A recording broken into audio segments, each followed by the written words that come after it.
Hi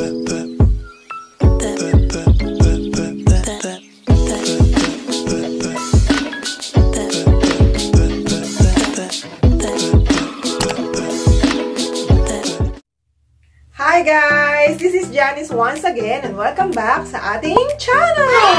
At kung bago ka pa lang dito sa channel na ito, please don't forget to subscribe at i-click mo yung notification button down below para palagi kang updated sa aking mga videos. Okay guys, before we start, gusto ko muna magpasalamat at magsha-shoutout muna tayo sa ating mga subscribers at yung mga palaging nakasubaybay dito sa channel natin. So number 1, JD Domingo, maraming salamat sa panonood mo. Please keep on watching and don't worry, maglalagay ako ng maraming DIY passion hacks tutorial sa'yo. Okay? God bless you. Take good care. Stay beautiful. At sunod, si Elena Hamkin, shout out sa iyo. Maraming salamat sa panonood mo. And don't worry, I will keep on posting the passion statement na mga kung meron kang request, just let me know, okay? Maraming salamat sa iyo. God bless you. Next, shout out tayo kay Dean Raven Dalisay. Maraming salamat sa iyo. Take good care of yourself. At alam ko, in God's perfect timing, mararating natin ang ating mga right timing, ang ating tagumpay. Just always pray and God bless you, okay? So, shout out naman kay shout out naman kay Marisol Vlog.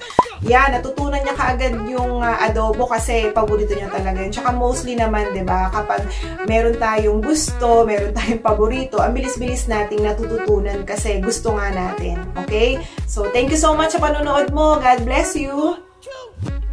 Next, shout out natin sa pasasalamat si Junior Girl from UK. Thank you so much at don't worry, I will keep on posting more for passion hacks style tutorial. God bless you. Ingat ka dyan. Next, pasalamatan natin si Asunta Gonzaga. Tita Asunta, maraming salamat sa panonood mo at pagsuporta sa akin. And thank you so much for always praying for my new journey and stay fabulous. God bless you. Ingat ka dyan.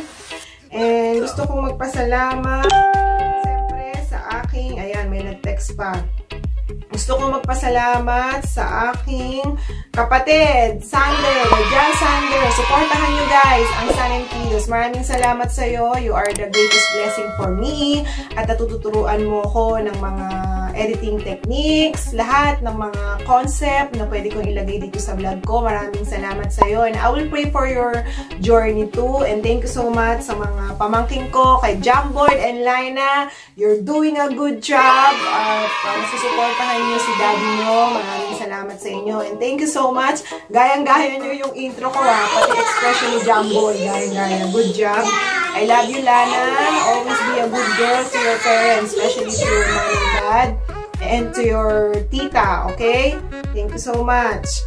And next, pasalamatan, shout out naman tayo kay Ray Lanayon Vlog. Thank you so much, Kuya Ray. Yung panonood mo ng glass skin tutorial ko, medyo marami talaga siyang nilalagay. Pero yung mga ingredients naman, dampi-dampi lang naman yun. At saka magagamit mo naman yun ng 2 to 3 months, Kuya. So, maraming salamat sa iyo sa panonood mo. God bless you. Take care. At next, shout out din kay Art and Les. Thank you so much sa inyo. Keep on watching. And most of the time talaga, kailangan naman talaga natin ilagay yung informative content dito sa vlog natin. At the same time, nakakatulong din tayo sa ating mga kababayan Pilipino. At sa mga lahat na mga napapanood nitong channel na to, right? God bless you. Ingat. At sino pa ba? Shout out din kay Onopre Delpin. Maraming salamat sa iyo at ingat ka dyan. Kung nasan ka man, always keep on positive vibes sa lifestyle mo. Okay? God bless you. Next, pasalamatan natin. Sino pa ba? J Shen Channel. Maraming salamat. Yan, natutunan niya ng magtagalog. Sa wakas, kailangan niya talaga matutunan. God bless you. Ingat ka dyan. Thank you so much. Shout out din kay Leo sa Ulog. Yeah, Alam ko matagal na kitang tiga-subaybay dito sa channel ko. God bless you and I will support your channel too. Wala naman ibang kundi magsusuportahan kundi tayong lahat. And I will pray for your vlog too. Thank you so much. God bless you. And maraming salamat din. Shout out din kay RNM Studio. Yes, nakakasabay na si Clarence sa pagti-TikTok niya. So, every time na ginagawa niya yon, so most of the time talaga nagkakaroon siya ng energetic moves kasi exercise niya na rin yun. Tsaka, mas maganda yun guys. Sayaw-sayaw din. O, galaw-galaw din pag may time para magkaroon tayo ng energy moves in spite na nasa bahay lang tayo, quarantine season. Siyempre, galaw-galaw din. Marami namang activities na magagawa sa bahay, guys. Thank you so much, RM and Studio. God bless you. At shout out din kay Crystal Villacura.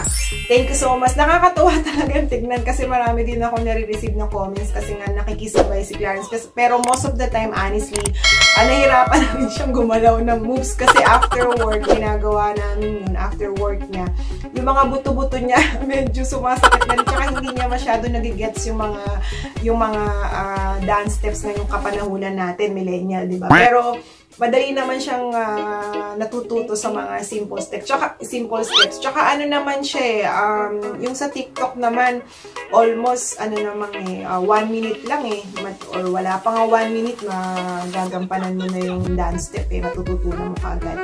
And thank you so much sa panonood mo. Don't worry, I will keep on posting more, okay? God bless you all. Thank you so much sa pagsuporta ninyo. Take care.